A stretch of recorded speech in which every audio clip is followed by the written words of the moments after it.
like to welcome you back to Coaches at Crown Brew Getting Coffee. We continue to have episodes where we meet with coaches and have a conversation about coaching.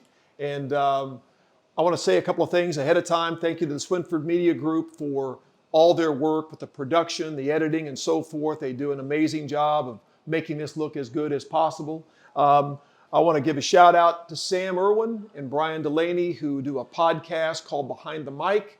Sam was my quarterback at Flora. Brian ran track and played basketball there. He ran track for me, actually. And they've had a podcast for several years now. It's called Behind the Mic. I want to give a shout out to them. They do an amazing job. It's great. It's funny. It's insightful. And so they've been supportive of me as a guest a few times on their show. And they deserve a shout out because they are really, really good at what they do. So check out Behind the Mic. And my guest today is Linda Drust. And Linda is the Carterville cheer coach and doing so at an elite level. And I want to run through, Linda, your bio real quick. You've been, you were a teacher. You were an administrator. I think for 15 years or so, administrator. You worked at SIU for a period of time. You were the director of Williamson County Early Childhood Cooperative. So you have a full career in education, now since retired from that. And then you were involved in cheerleading. And I noticed it said cheer coach, volunteer assistant from about 1985 to 2012. And then from 2012 to the present, you have been the full-time head coach, head cheer coach at Carterville. Right. Before I get to that transition, I counted, and you can correct me if I'm wrong, 8 top 20 finishes since 2012, 4 top 10 finishes. You've taken 5th, you've taken 4th, you've taken 3rd in the state. You took 1st in the state in 2019, 2020. You missed the podium last year by a razor-thin margin. And then the awards you've won, and I think this was just awesome. So you've been the 2021 NFHS National Spirit Coach of the Year, 2021 NFHS Midwest Region Coach of the Year, 2021 IHSA Coach of the Year, and the 2020 Southern Illinois Coach of the Year from the Swinford publication. You've sat on numerous board positions. You are the point person in charge of mentoring other cheer coaches in the state. You are an IHSA advisor, and where some people have a career trajectory that tends to maybe fade in the waning years of their career, yours has taken off. And I couldn't wait to have a conversation with you. We have known each other for a long time. A long time. We go back. I've got my Carterville semifinal 1996 shirt on, a tribute to our relationship. I think our viewers and listeners also need to know you're one of the greatest cooks I have ever been around. The last time I ate at your house, your kitchen was being remodeled. It was kind of destroyed, but you cooked one of the best meals I've ever had in my life. The best cheesy potato casserole I think I've ever eaten. Dennis, who will be on later, grilled that day. I remember football games. We would go to your house after a win or after a loss. Usually it was a win, thank goodness. Yes. And always got the best food. It was healing to a guy that needed to be healed after a loss, and it was great celebratory food. So I thank you for being here and being willing to talk about your coaching, your expertise, your experience, and welcome to Coaches at Crown Brew Getting Coffee. Well, thank you. That's too much.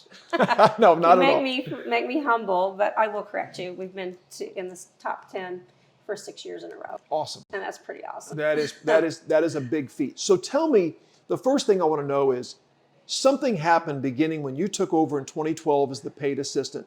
And when did the competitive stuff start? Like you said, we're going to compete as a cheer team, because not every cheer team competes. Correct. So some just cheer, do sideline cheers, floor cheers. Did you make a decision in 2012 to start competing? How does that timeline work? Well, competitive cheerleading has been around since the 80s, and Carterville kind of kicked into competitive cheerleading back in the 90s. Okay. And April Biddle, my niece, was the coach then, and they actually took second place at the very first IHSA competition. Yes. So there was always kind of a tradition, and Carterville continued to compete, but there was a turnover of coaches over time, and I came on board, and I was just going to coach a couple of years too. So here it is, number 12. And, you know, Dennis and me, we expect our teams to do well. And things just have worked out. We've had a good time. We've turned things around as far as really a buy-in into the culture. It's developing a culture, and not just from the athletes, but from the parents and the school and the fans. And it's been a great ride. It's been a lot of fun. You know, it's so interesting to hear you say that, because it really isn't one thing. It's so many elements make up a successful program. You've got to have the kids to buy in, the parents to support you. Like you said, you've got to have all those elements in line. And I love you use the word culture. Yes. And over again, I don't think that's ever been more important. It's always mattered, but it's never been more important than it is today to build that culture. So how would you describe the culture you've developed and what you've done to try to build a culture there of success, winning, work ethic, and so forth? Well, we call it a championship culture. And I tell them every year they're going to win the state championship. And I've always felt that if a coach doesn't go in believing that and making their team believe it, then you're really not trying to excel your team. Yeah. Now, there are a lot of things that have to come into play to win a state championship, as Right. we know. But you always have that championship mindset. And it's buying into organizing your schedule, being helpful to accommodate family time for them. Also, it comes into working the schedule so that you have early practice as well as late practice. So there's a nice balance there that the school takes care of for us. And then we also do fun things. It's not just about competing. It's not just about cheering for the football and basketball team. It's also doing some things that are fun for the kids and that are also challenging. We start off the season in June, and we don't end until March. And it's long. It's a long time. But we have a saying within the team, we call it trust the process. And over time, we have figured out a process of when to teach skills and when to give breaks and when to push harder and when to back off and when injuries are probably going to occur, when you're going to encounter illness. And we work them through that. And you know, when somebody questions us, well, we need to be learning this, we're like, trust the process. It's not time yet. And about that time, we'll kick into another level, another gear, and they'll go, okay. Gotcha. Yeah, because timing matters. I Yes, mean, it does. you want to peak at the right time. And so it sounds like to me, this process you're talking about is so well planned and so well thought out, and experience has allowed you over time, I'm sure, to make adjustments to it. And now you feel like I've got it, so the timing of that elevated game is taking place at the right time, because that's key, right? It is key. Yeah. Last week, they told me I'm getting soft because I gave them the whole week off for fall break, and I've never done that before. But I knew they were tired, and I knew we had a couple of minor injuries, just sore ankles and things like that, and I gave them the week off. And we came in on Friday morning, game day, which I've never done that before. Right. And they were on point and did a good job, that night. So, and the ankles are not as sore this week. That's great, because the longer, as I got to the end of my career, as I said to Gus in the last episode, I learned the value of recovery and rest and fresh minds, fresh bodies. That's right. And I don't think as a young coach I understood that. No. I thought grinding, pushing harder was the way to do it. And I learned that there can be a law of diminishing returns at some point. Yeah, there is. And that's one issue within IHSA right now. They have found that cheerleading has an increase of concussions. So they have restricted the number of contact days with cheerleading this year. Yeah. And unless you know the schedule, I mean, sometimes in January especially, you can be going 7 days a week. Because we compete sometimes on Sundays, which we don't prefer, but that's just the nature of cheer competitions. And we have to take off 1 day a week now. We can go 6 out of 7 days, and we do in January. So you're right, and it builds to that. And I think my daughter cheered, and I don't think I appreciated how difficult it was physically on them until she got involved, and I got to see the risk involved, the challenges to the physical body, the practices, it's tough. And I don't think the physical nature was appreciated by me until my daughter got involved. Yes, it's hard.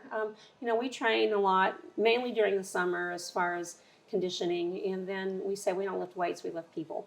And that's the truth. Yeah. And it's really fun right now. I told Dennis this the other night that I can tell they're getting a lot stronger right now, just in the speed that they can execute skills.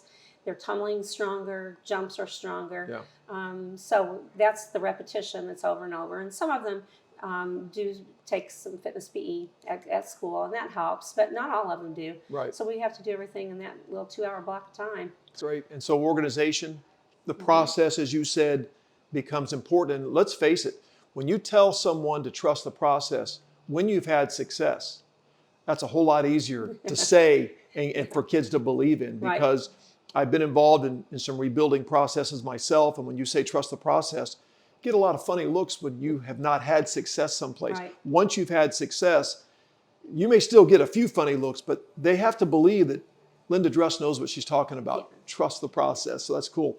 So tell me about the transition from, you take over, and then was there some element, some catalyst that propelled you from, we're a competitive team, we're competing, but now we're going to go to an elite level? Was there something that you think was the main catalyst for that leap to elite status? There were a few things. First of all, I want to go to the playoffs, the football playoffs. So naturally, I want to advance from sectionals. And in your sectionals, the top 5 will advance to state. Okay. And my first couple of years, we didn't do that. We'd be 6th, 7th, 8th. We would be right there, but not quite over the hump. So one year I said, we're going to go to the state championship. We're going to go watch. And I took a few of them to the state championship, and we were just going to watch the morning session, and we stayed the whole day. Wow. And the next year we qualified for state and have ever since. So that was one big thing that we did. And it's, if you've never been to a state championship for cheerleading, it's like the most exciting arena that you will ever be in, because you're there with hundreds of cheerleaders and their parents, and it's crazy. Yeah. So, and then another thing, I guess too, is it's just wanting to do things the right way, making sure that kids have an opportunity. And that we're all buying into this same process, and just talking it up. We talk it up, and when we set goals, that's a huge thing for us. We are goal setters, and we look at them often, and we check them off, and we add more to them when we reach our goals. So, sounds like to me this process is part of the culture, and it's not something you can just.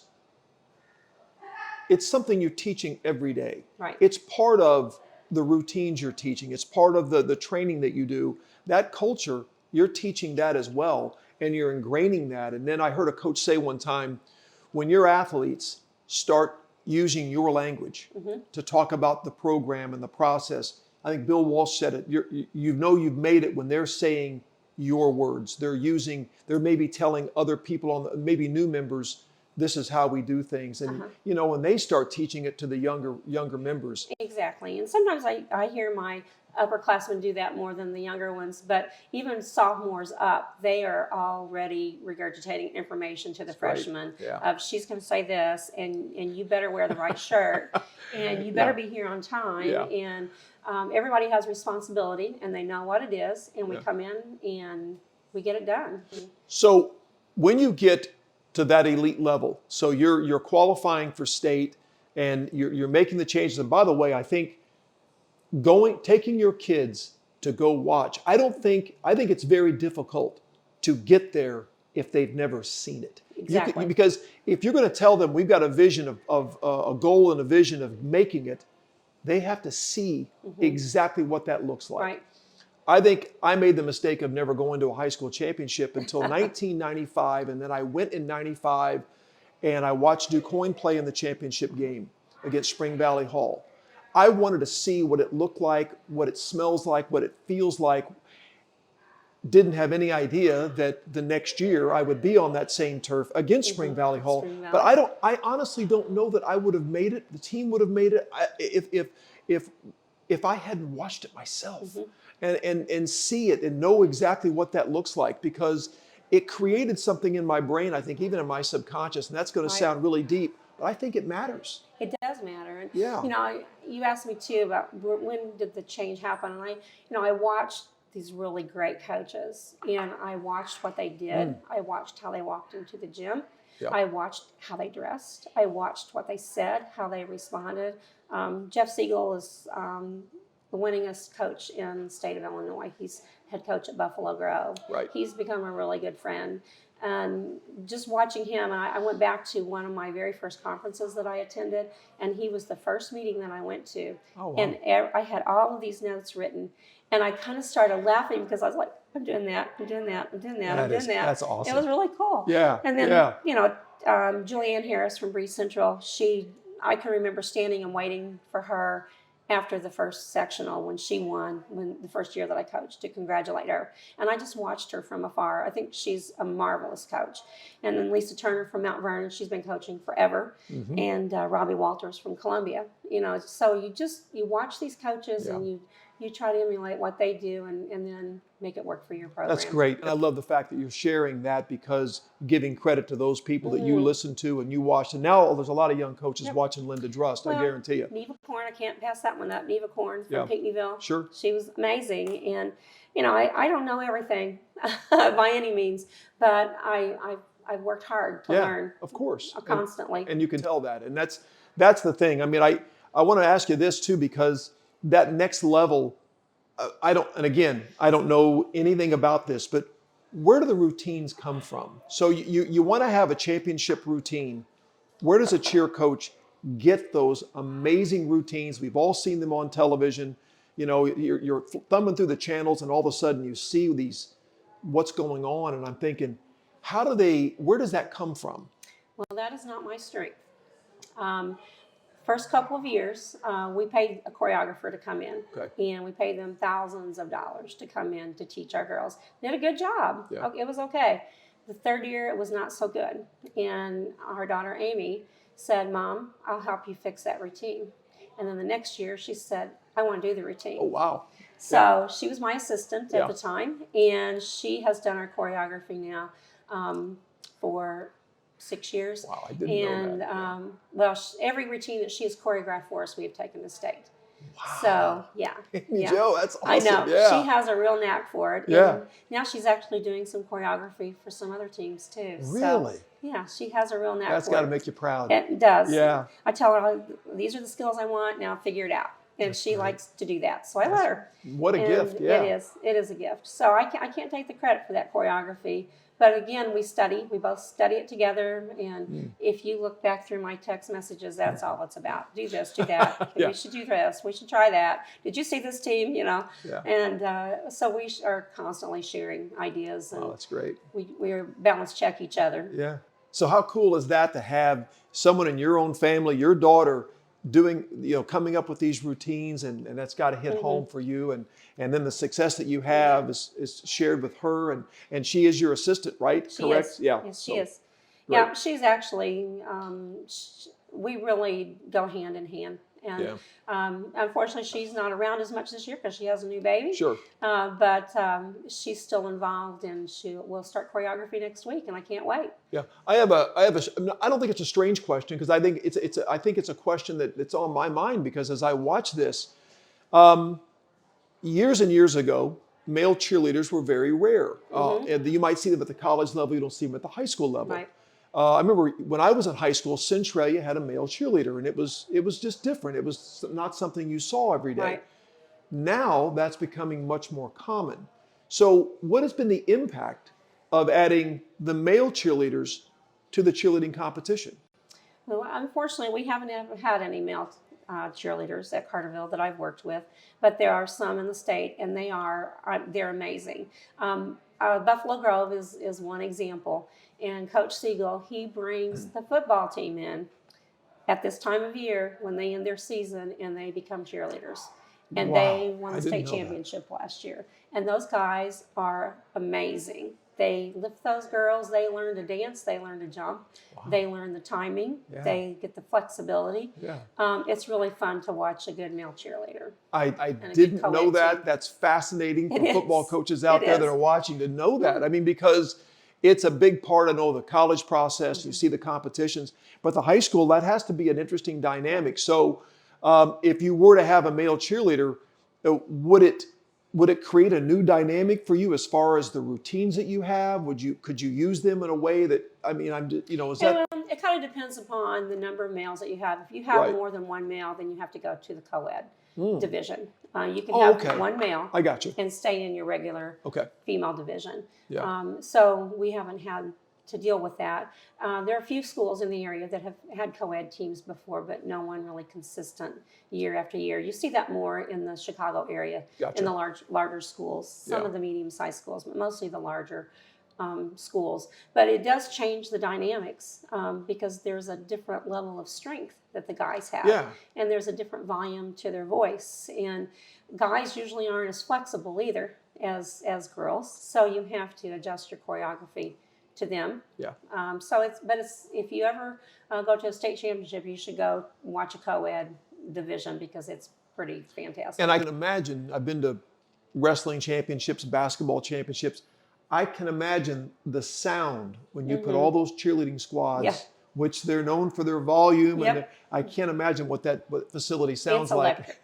I It's bet electric. it is, yeah. Not a lack of spirit for sure. No. So balancing this with retirement, tell me about how the coaching aspect and retirement have worked together. Well, I coached a few years before I retired. About 6 years, I guess, before I retired. So it was just part of what I was already doing. And I've always been one that I need to stay involved, and I need to find my calling, and I need to find that ministry somewhere to be able to work with young people. And Yeah. cheerleading has been my thing. Yeah. And then into retirement, then you spend all your time on your sport. Yeah. And so my dining room table has cheerleading stuff all over it all the time. And it's just a lot of fun. And, I can really absorb more of the journey with it now than I could when I worked full time. Yeah. So it's, I'm glad that I've been able to do it. And, I was going to retire from coaching after Amy graduated from high school in 2013. And then I was just going to coach a couple more years. And then we won the state championship and I was going to quit. And then we had COVID and I couldn't leave them then. Right. And still here. Yeah. Yeah. It's funny because I did the same thing, and I was encouraged by a local coach who had tried coaching post-retirement. And he said, listen, before you give it up, try coaching in retirement for a little bit. And so I did, and I really, really enjoyed it. It was a kind of an easy way out because I gave up the teaching, which I missed, but I still had the coaching. Yep. I did that for 3 seasons, and then able to make kind of the exit that I wanted to make. But it did free me up to think just about football and that aspect of it. And I was warned by a couple of coaches that said, be careful you don't overthink in retirement because you'll have nothing else to think about. So I had to make sure I didn't plan too much and overthink. And I had good guidance from some great assistants who made sure I didn't do that. But the last thing is, what's next for you as far as the coming season? And what I know your expectations are always state championship level, but what's next for you in this season and maybe in the coming seasons? Well, we teach what we call progressions, where we start with the very basics, a very basic skill, and we work to what we call level 4 skills, which are your most elite skills. And that's where we're kind of at right now, figuring out what skills are best for our team. What skills can we perform in a routine? I mean, you can perform a lot of things in isolation, but when you put it in a 3-minute routine and it's going, things are just flipping and running and jumping like crazy and dancing, it's different. So we're at that point where we will begin choreography next week. We have a start date just like you do in football for cheerleading, competitive cheerleading. But then we also have to prepare for basketball sideline.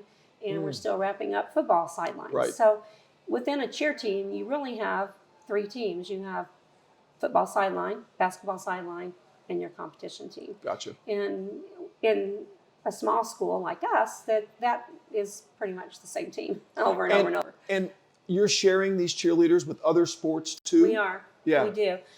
We share the volleyball this time of year. Gotcha. And we have to be very sensitive to that because this is their competition season.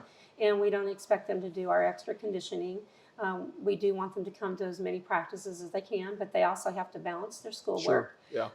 And then we'll be really ramping it up next week when we start choreography, and we don't actually compete until December, but you know we have to still learn skill. We haven't learned everything, and we teach this intricate choreography that's all set to music, and it's a lot of fun. I can't wait. Does Amy Jo pick the music as well? We work on that together. Yeah. We use a company called Cheer Sounds where we actually create our own mix. Okay. You can pay companies to do that for you, but we've learned some tricks with this company that we can do it ourselves, and it's pretty satisfying when you come up with your own mix. Yeah, sounds like you're covering all the bases and kind of learning how to do it yourself, and that's really cool. Yeah, so it's fun. Awesome. So joining us is Linda's husband, Dennis Drust, who's a Hall of Fame coach, football coach, and was an assistant with me, not only at Carterville, but in Marion, and by his own right, the winningest coach in Carterville football history.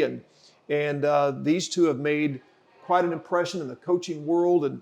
And let's talk about this marriage, and let's talk about how you two have navigated the coaching profession while being married. So what challenges did that bring to you, and how did you navigate those challenging times? Well, I didn't say that he was a big help, but I should have said that earlier. So he's my best. He likes to tell me that now it's her time. Yeah, well. And you and I have talked numerous times how our families, our home lives have been neglected because of what we did, sure. and how we did it, and what we had to do. So I'm responsive to that. She took care of the family. She did things for us and me when we were very young in coaching and all the way through, but now it's her time to coach, and we do that. And it's just one of those things that have fit in. I think it's kind of unique in the fact that both of us have got to coach our children. She's been, boys were football players and basketball players, so we were at ball games together. Yes. I mean, and we've talked how I always knew where she was, although she was on a different bus. I'd just look on the sideline and know she was there, just like you looked in the stands to make sure there's Tracy. Yep.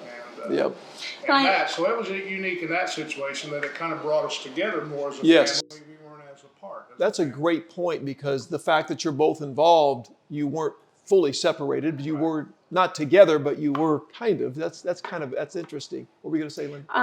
Well, one example, Dennis decided not to coach this year, and that was really hard for me because I like for him to coach. Yeah, He's a good coach, and kids deserve to learn from him. But he took a role this year that I would have taken 10 years ago. Right. We have a granddaughter who had a serious heart condition, and he said, we might be needed.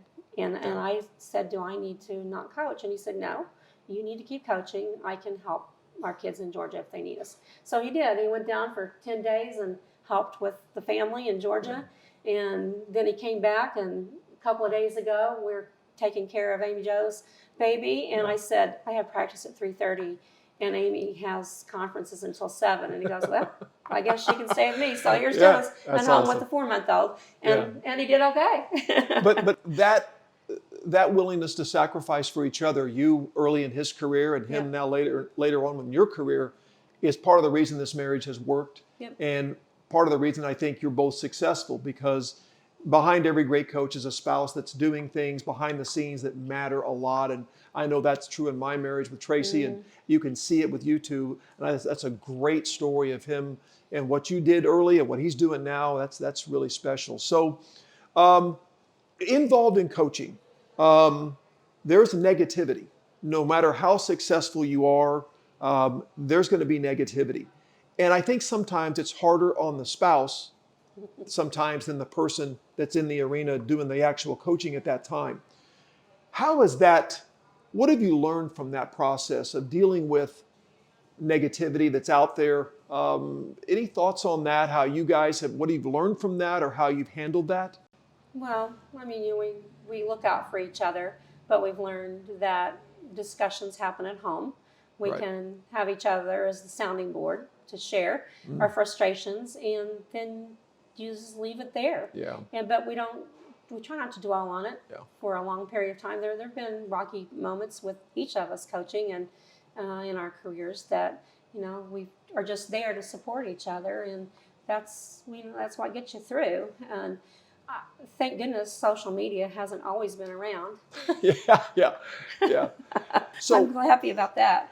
but family-wise, your family is all involved in coaching. You mentioned Amy Jo, but Yeah. let's talk about Ben, who's in Georgia, and Brad, who's in Texas, and they're coaching. So let's talk about that. You guys not only have been very successful, continue to be very successful in your own right, you now have children that are grown adults and Right. all coaching in their own world. Tell me about that. Go ahead. I was asked why I got into coaching, and really I never thought of anything else in my career. My dad was always around sports. My junior high coaches, one was my neighbor, one lived half a block away, so I was always in access to the gym and Yeah. always with them and always doing that. Same thing when I went to high school, and it just kind of led over. That's all I ever wanted to do. But I think the nature of the way our family grew up brought the kids into that as well. Yeah. Ben is now out of coaching, and only because of his new daughter's situation, but he is still in sports. He's a salesman now for a major sporting good company. Brad's coaching football and baseball at a 5A Texas high school, and Amy's still involved too. But it was just my nature. My dad's in the Illinois Basketball Coaches Hall of Fame as a Right. friend of basketball. It's what I knew, and that's what our kids knew. We coached Little League, we traveled. All of our kids played travel ball. They were always at some little camp or something like that with athletics, and that's just the direction they took. And our family is major educators. Most of our families got into the education. And, Amy's teaching PE in Carbondale, Brad's teaching PE in Texas, and Ben was teaching second grade and an assistant, moved into an assistant athletic director's role before he took this last job. So it was just the nature that we had and what we grew up with, and I think that just led to what we know and what we. And I think it's a tribute to you two that your kids followed in your footsteps, because if the experience for them had not been positive, it's very doubtful they would have gone that direction. But I think the fact that they learned from that process, and they learned from you, and it's no accident they're very successful in their own right.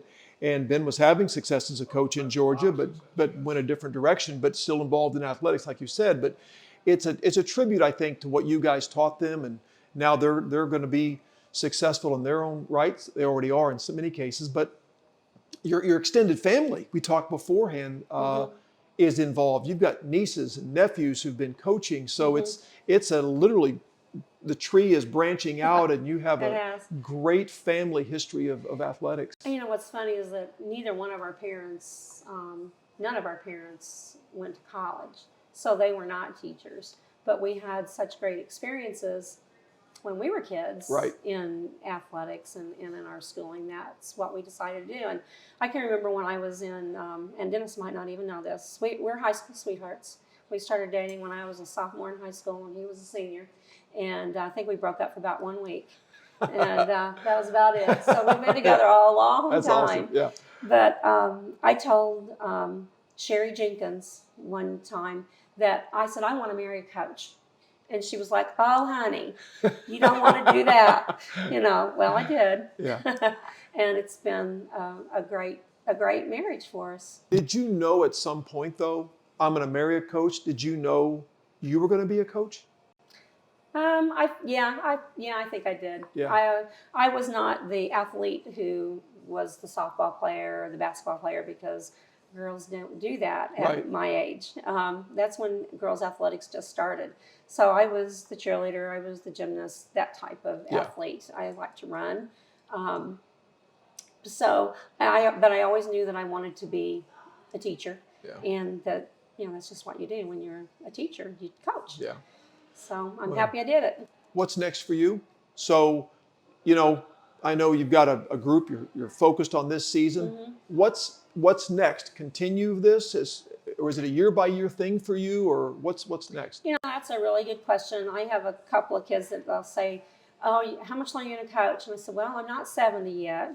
So that's my response. Yeah. And I'll keep coaching as long as my health holds up and as long as it works out for Dennis and me. And I can probably put him in the boat to go fishing, and I can coach as long as I want, as long as he can fish.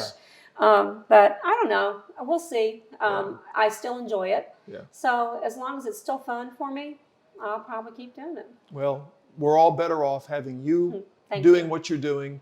I was blessed by your marriage, blessed by Dennis being my confidant, and I never felt like Dennis Drust was my assistant coach. I felt like he was my co-head coach, and blessed to have him the last couple of years I coached here at Marion, as well as the years in Carterville, and I learned a lot, and I have a great respect for what you do. I don't think people know just how challenging and how big this is in the state, and I'm glad you shed some light on that for me and for the people watching, and I appreciate you both very much as friends and as colleagues in this business. You've made a difference in a lot of lives, and that's really what matters most. That's what matters. So, That's what matters. I still have kids that who call me, and that's when you know that you've really made an impact. They invite you to their weddings. They tell you when they're having babies. They tell you when they've bought a new house. So that's pretty fun when you get those messages from kids, or they see you somewhere, or they see you at a ball game and they come to the sideline to talk to you. Wow. That's when you know you've done a good job. Before we went on the air tonight, a young lady sat in this room with us. We set up tonight, and she knew both of you, and we had a connection with her and her father. And before you got here, she spoke so fondly of you and your family. So again, that's just a very serendipitous thing to happen, but it's a tribute to both of you, and I want to thank you both. And I want to thank them, for Linda and Dennis, for joining us tonight, and I want to appreciate your viewership. I want to thank Crown Brew for allowing us to use their amazing facility and to have their coffee here and to have this conversation about coaching. I want to thank the Swinford Media Group, as always, and Ross Swinford here with us today. And thank you for watching. We look forward to seeing you week by week. And again, appreciate you being here. Thanks.